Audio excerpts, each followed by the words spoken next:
In the dimly lit basement of a rundown apartment building, Daniel, a notorious jewel thief, paced back and forth, frustration gnawing at his fingertips.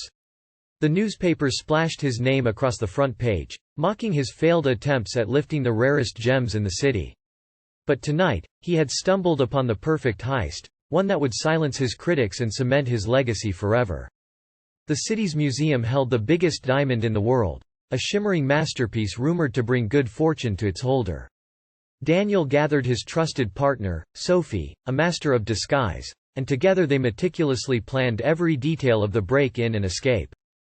Through his network of informants, Daniel discovered the diamond had never been moved from its display for decades.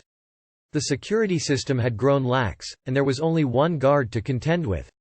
As they studied the blueprints, their excitement mounted. This was their chance. The night arrived, cloaking the museum in darkness. Agility and precision guided Daniel as he gracefully bypassed laser alarms and eluded security cameras. He reached the display case, his pulse racing. The diamond sparkled, like a miniature sun, casting flecks of brilliance across the room. With trembling hands, Daniel unlocked the case and reached for the diamond. But an icy sweat coated his palms as his fingers grasped the velvet lining. This was not the world-renowned masterpiece he had dreamed of. It was a decoy, a clever ruse to thwart even the most cunning thief. Daniel's knees buckled. Sweat mingled with disappointment on his forehead as he realized someone had gotten to the real diamond before him. His legacy was crumbling, and he couldn't allow that to happen.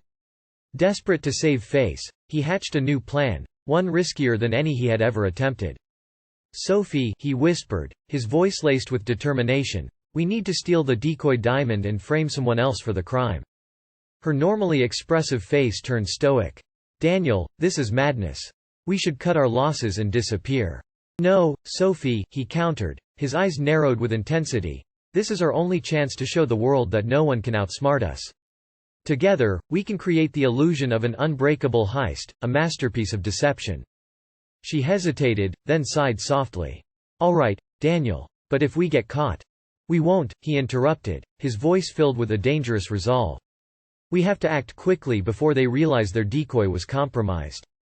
Over the next few days, Daniel meticulously fabricated evidence, tailored to divert suspicion towards a rival cat burglar.